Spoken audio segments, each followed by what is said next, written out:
जलवायु परिवर्तन एक ऐसा शब्द है जो लगातार सुर्खियों में बना रहता है, यानी यह कहीं ना कहीं चर्चा का मुद्दा हमेशा बना रहता है, या तो किसी संस्था के द्वारा जारी की गई रिपोर्ट के कारण, या फिर इसमें हुए बदलाव के कारण, या इसके किसी नकारात्मक प्रभाव के कारण यह लगातार चर्चा में रहता है।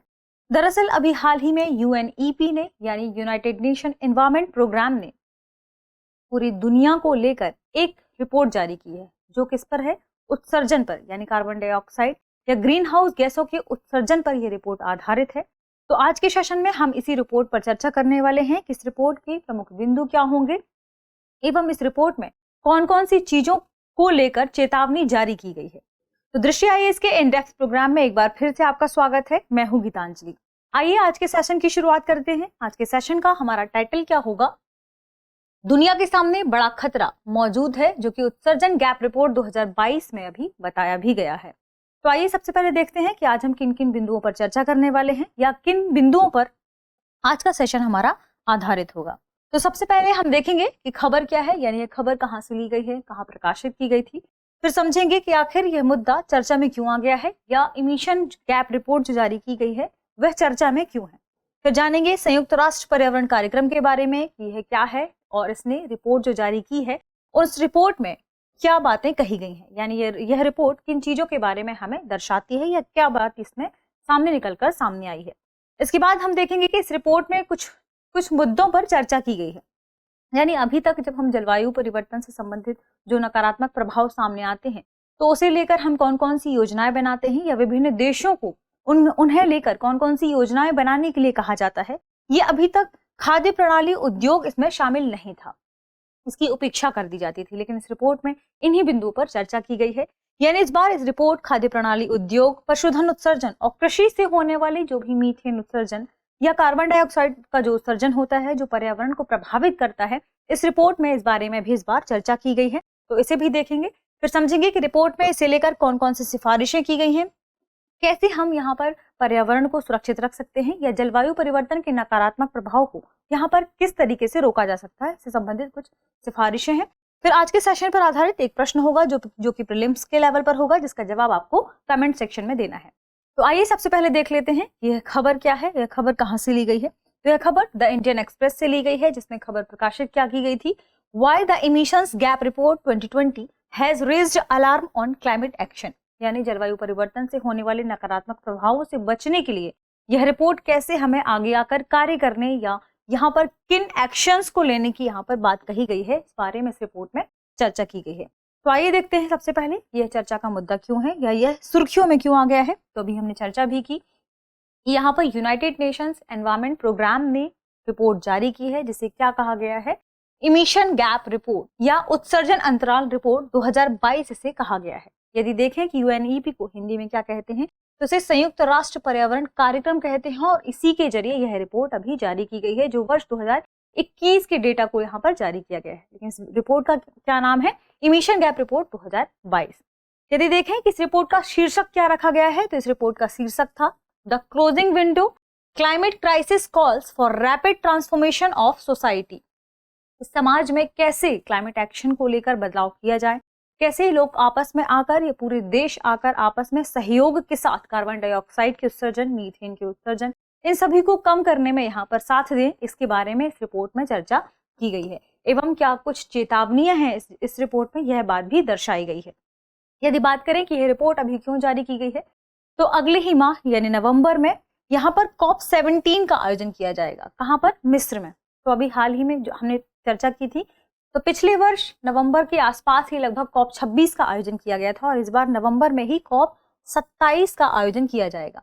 COP27 में हम सभी जानते हैं कि सभी देश आपस में आकर यहाँ पर बातचीत करते हैं, जलवायु परिवर्तन से होने वाले नकारात्मक प्रभावों या ग्रीन हाउस गैसों के उत्सर्जन को कैसे कम किया जा सकता है, इससे संबंधित यहाँ पर सभी देश आकर नीति निर्माण करते हैं, अपनी अपनी योजनाओं को यहाँ पर बताते हैं कि वे कैसे आने वाले समय में इसके इमिशन को कम करेंगे। तो इसलिए चूंकि COP27 का आयोजन किया जाने वाला है यहाँ पर, तो जब इसका आयोजन होगा तो उसे लेकर कौन कौन से मुद्दे यहाँ पर उठाए जा सकते हैं, इसके ठीक पहले ही यह रिपोर्ट जारी की गई है, यानी संयुक्त राष्ट्र जलवायु परिवर्तन सम्मेलन जो अभी आयोजन किया जाएगा अगले माह, उसमें किन किन मुद्दों पर चर्चा किया जाना चाहिए, इमिशन आखिर कितना खतरनाक हो गया है, उसे लेकर विभिन्न देशों को कैसे आगे सोचना चाहिए और कैसी कैसी योजनाओं का निर्माण करना चाहिए, इसी के लिए यह रिपोर्ट इसे पहले जारी कर दी गई है। यदि बात करें कि इस रिपोर्ट में किस बारे में चर्चा की गई है, तो इस रिपोर्ट में ग्रीन हाउस गैस उत्सर्जन को कम करने के लिए कौन कौन से महत्वपूर्ण कदम को उठाया जाना चाहिए, यह रिपोर्ट इसी पर केंद्रित है। तो हमने देखा कि आखिर यह चर्चा का कारण क्यों है। अब हम देखेंगे कि यह रिपोर्ट जो जारी की गई है, इस रिपोर्ट में कौन कौन से बिंदु हैं जो महत्वपूर्ण है, यानी यह रिपोर्ट क्या कहती है। यदि इस रिपोर्ट की एडिशन की बात करें तो यह इस रिपोर्ट का 13वां संस्करण है और इस रिपोर्ट का प्रबंधन, इसका पूरा मैनेजमेंट कौन करता है, तो इसका मैनेजमेंट करता है यूएनईपी कोपेनहेगन, जो कि जलवायु केंद्र है। कहां पर है? कोपेनहेगन में। इसी के द्वारा इसका नियंत्रण या पूरा प्रबंधन किया जाता है। इस रिपोर्ट में कौन कौन से डेटा को शामिल किया जाना चाहिए, कहां से कौन कौन सी प्रमुख जो डेटा है, जो कि हम जानते हैं आईपीसीसी भी कई अपने डेटा जारी करती है जो कि जलवायु परिवर्तन से भी संबंधित होती है। तो इस रिपोर्ट में फिर सभी आंकड़े इकट्ठे करके फिर वर्ष 2030 तक कैसी कंडीशन यहाँ पर होने वाली है, कौन कौन से देश आकर यहाँ पर कार्य कर रहे हैं, कौन कौन से देशों की योजनाएं यहाँ पर विफल रही हैं, कौन सा समूह है जो यहाँ पर कार्बन डाइऑक्साइड या ग्रीन हाउस गैसों के उत्सर्जन के लिए ज्यादा जिम्मेदार है। इस रिपोर्ट में इस पर डिटेल से चर्चा भी की गई है। इस रिपोर्ट में आगे यह भी कहा गया है कि वर्ष 2030 में ग्रीन हाउस गैसों के उत्सर्जन को लेकर क्या कंडीशन होने वाली है, इस रिपोर्ट में पूरा डिटेल से डिस्कशन किया गया है।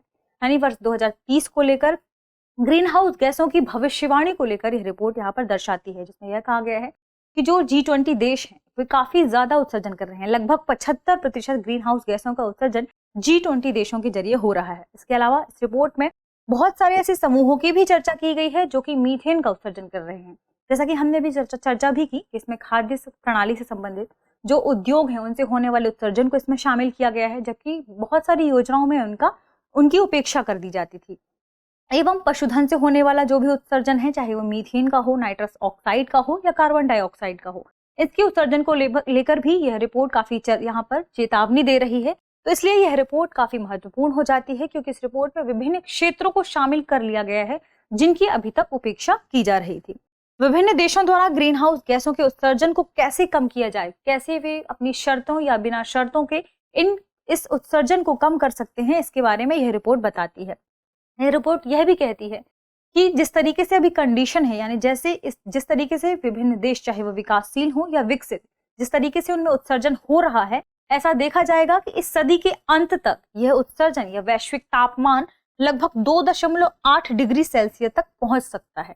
यदि आप बहुत अधिक रिस्ट्रिक्शंस भी लगाते हैं, यानी बहुत सारे देश विभिन्न योजनाओं को और विभिन्न शर्तों के साथ यहाँ पर रिस्ट्रिक्शंस भी लगाते हैं, तब भी यह रिपोर्ट कहती है कि यह उत्सर्जन लगभग 2.4 से 2.6 अंश सेल्सियस तक हो सकता है। लेकिन जो ज्यादातर देखा जा रहा है, यानी इसका अनुमान जो लगाया जा रहा है, वह 2.8 डिग्री सेल्सियस लगाया जा रहा है।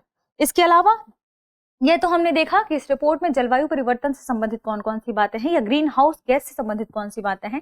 अब देखेंगे कि यह रिपोर्ट किन देशों पर यहाँ पर ध्यान केंद्रित करती है। तो इस रिपोर्ट में 7 सबसे शीर्ष उत्सर्जक देशों की सूची दिखाई, जिसमें कहा कि इन देशों में कौन कौन से देश शामिल हैं। तो पहले नंबर पर है चीन, फिर यहाँ पे यूरोपीय यूनियन के 27 देश, इसके बाद भारत, इंडोनेशिया, ब्राजील, रूसी संघ और संयुक्त राज्य अमेरिका, ये देश हैं जो ग्रीन हाउस गैसों के उत्सर्जन का 55% यहाँ पर भागीदारी इनमें निभाते हैं। यानी ये सभी देश पूरे वैश्विक लेवल पर जो उत्सर्जन होता है उसमें 55% इनकी भागीदारी है। लेकिन भारत के बारे में यह बात कही जा रही है कि जो वैश्विक लेवल पर उत्सर्जन होता है, भारत उससे थोड़ा नीचे है।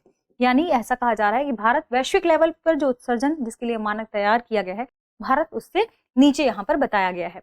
इन देशों की यदि जो भी शर्तें या योजनाओं की बात करें तो इस रिपोर्ट में कहा गया है कि यदि बहुत सारे देश या ये सारे देश मिलकर विभिन्न योजनाओं को भी चलाते हैं या शर्त या बिना शर्त के बहुत सारे यहाँ पर रिस्ट्रिक्शंस लगाते हैं, तब भी ऐसा देखा जा रहा है कि जो ग्रीन हाउस गैसों का लेवल है, यानी 1.5 अंश सेल्सियस जो रखा गया है, उसे वह प्राप्त करने पर यहाँ पर लगभग नगण्य के रूप में अंतर यहाँ पर दिखाया जा रहा है कि यह ऐसा दर्शाया जा रहा है कि ये देश इसे प्राप्त करने में लगभग यहाँ पर नाकाम साबित होंगे।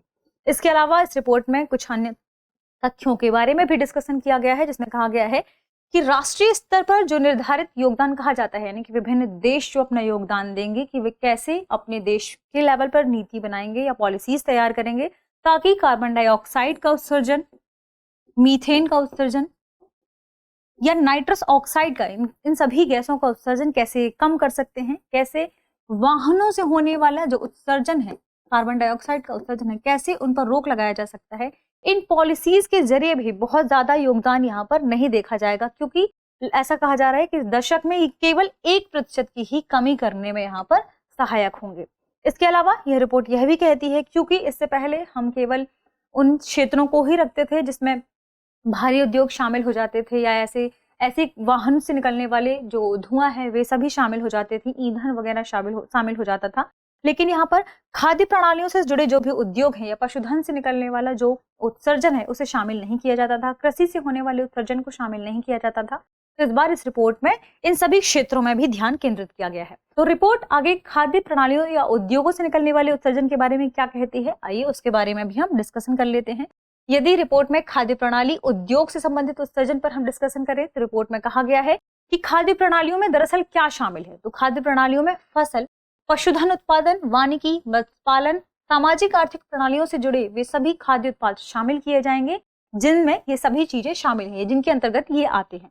तो इसमें कहा गया है क्योंकि न्यूजीलैंड जैसे देश जो कि खाद्य प्रणालियों से संबंधित, उसमें उद्योग काफी ज्यादा है, वहां पर कृषि आदि भी की जाती है, तो इस देश ने एक बेहतरीन कदम उठाया है इसे लेकर, जिसमें उसने कहा है कि न्यूजीलैंड ने हाल ही में कृषि उत्सर्जन पर कर लगाने की योजना बनाई है, क्योंकि न्यूजीलैंड का डेयरी और मांस उत्पादकों में विभिन्न देशों में जो निर्यातक के रूप में देखा जाता है, तो वो एक बहुत बड़े निर्यातक के रूप में से शामिल किया जाता है। यानी यहाँ पर कृषि उत्पादक या फिर कृषि के साथ साथ पशुधन से होने वाला जो उत्सर्जन है वह काफी मात्रा में होता है।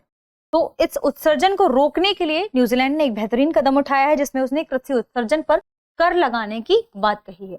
यहाँ पर यदि बात करें न्यूजीलैंड के ही संदर्भ में, तो कृषि उत्पादन प्रक्रियाओं के परिणाम स्वरूप यहाँ पर ग्रीन हाउस गैस उत्सर्जन यहाँ पर अधिक होता है, इसलिए न्यूजीलैंड ने यह कदम उठाया है। तो हमने चर्चा की अभी खाद्य उद्योग प्रणाली के बारे में, अब हम देखेंगे पशुधन से होने वाले उत्सर्जन के बारे में। यदि हम पशुधन से संबंधित उत्सर्जन को देखें तो आप देख पा रहे होंगे कि इसमें यूरिया से, यानी पशुओं की यूरिया से कार्बन डाइऑक्साइड का सर्वाधिक उत्सर्जन होता है। गोबर एवं मूत्र से यहाँ नाइट्रस ऑक्साइड का उत्सर्जन होता है, और इन सभी प्रक्रियाओं के जरिए, चाहे वो उनके पाचन क्रिया के जरिए हो या फिर डकार, इन सभी से मीथेन का उत्सर्जन होता है। और अभी यह रिपोर्ट यह भी दर्शाती है कि कार्बन डाइऑक्साइड से होने वाला जो उत्सर्जन है उससे ज्यादा अधिक खतरनाक है मीथेन और नाइट्रस ऑक्साइड से होने वाला उत्सर्जन, यानी इससे होने वाली वातावरण में गर्मी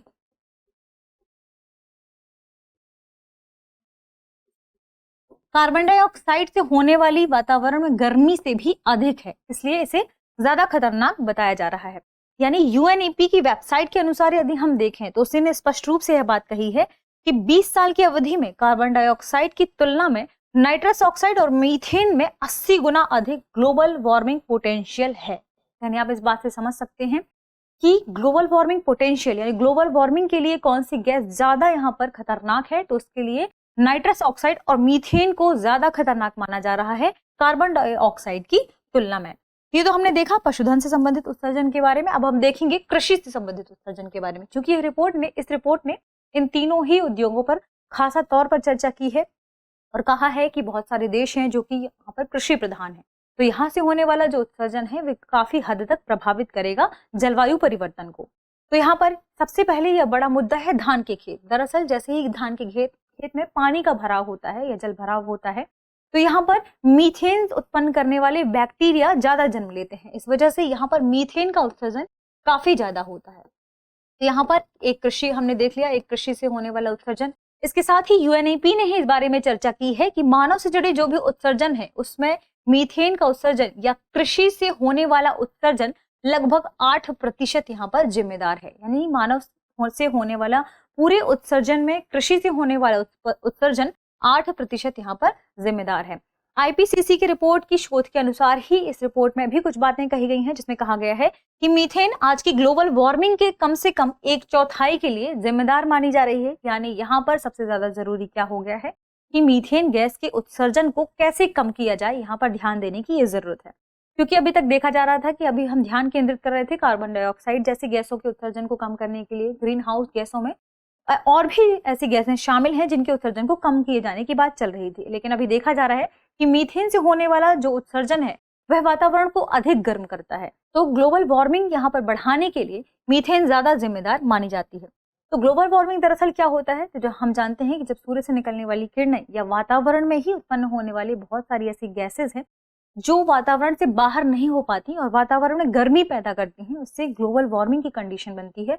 और ग्लोबल वार्मिंग की कंडीशन ही वह कंडीशन जो मानव जीव जंतुओं को अधिक प्रभावित करती है, क्योंकि इससे वातावरण का तापमान बढ़ता है और वातावरण का जब तापमान बढ़ता है तो सूखा जैसी कंडीशन पैदा होती है।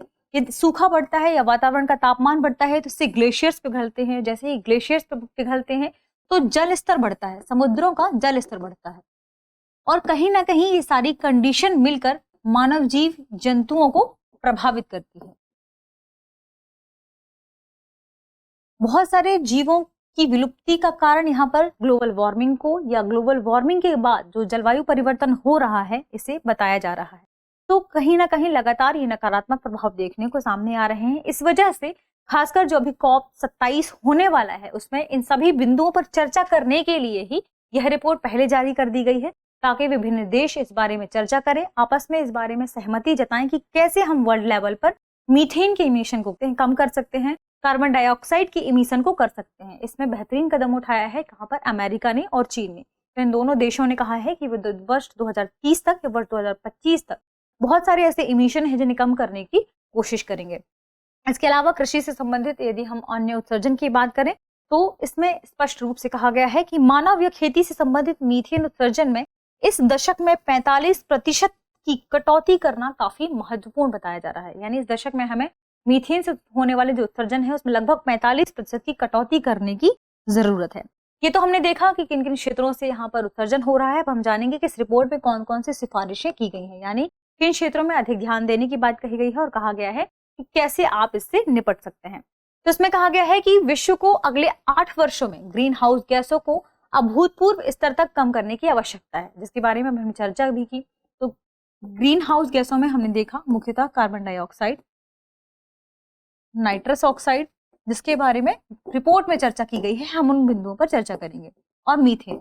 इन तीनों के उत्सर्जन को सबसे ज्यादा कम करने की बात कही जा रही है। इसके अलावा अन्य गैसें हैं जो ग्रीन हाउस गैसों को यहाँ पर बढ़ावा देती हैं, उन गैसों को भी यहाँ कम करने की जरूरत बताई गई है। लेकिन हमने पिछली स्लाइड्स में ही देखा कि मानव या किसी से कृषि से जो उत्पन्न हो रहा है उसमें सबसे ज्यादा जो कटौती किए जाने की जरूरत है वो मीथेन की जरूरत है। तो इसलिए इन तीनों गैसों पर यहाँ पर मुख्यतः ध्यान केंद्रित करने की बात कही गई है। इसके साथ ही रिपोर्ट ने सिफारिश की है कि भारी उद्योगों में वैकल्पिक प्रौद्योगिकियों को तलाशने की जरूरत है, क्योंकि जब हम इस्पात जैसे उद्योगों को यहाँ बढ़ावा देते हैं तो उनसे इन तीनों गैसों के निकलने की संभावना सर्वाधिक बढ़ती है।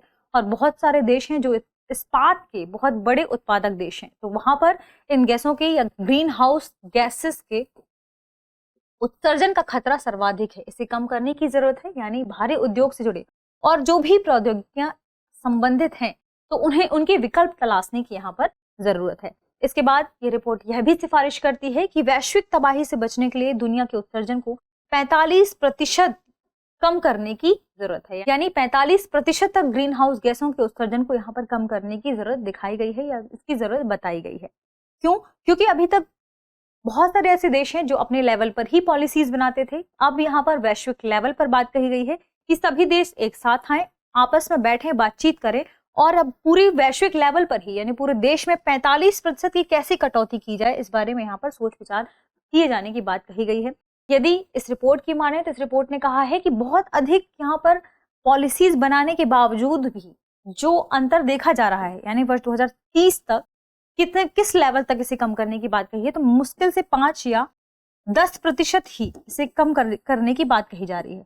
किस लेवल पर? कोई देश अपने ही लेवल पर यदि पॉलिसीज बना रहा है तो इस रिपोर्ट ने कहा है कि कोई देश जो 5 या 10% तक कम करने की संभावना बता रहा है तो इस देश को यह उत्सर्जन अपने ही लेवल पर कम से कम 30 से 45% तक कम करने की जरूरत है। यह रिपोर्ट इस बारे में भी यहाँ पर इंगित करती है।